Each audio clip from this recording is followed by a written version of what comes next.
You know, all of this work with a rope or this work in a round pen is really old. You know, horses and humans have been together for 6,000 years. And so none of this is new ideas.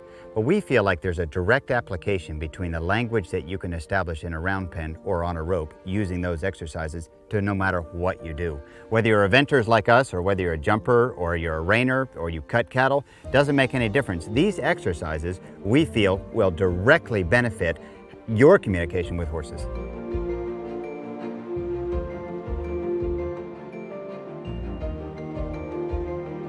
One of the things about pressure is that you have to mean it. This is the leadership part of riding. If they don't answer you, they have to have more pressure.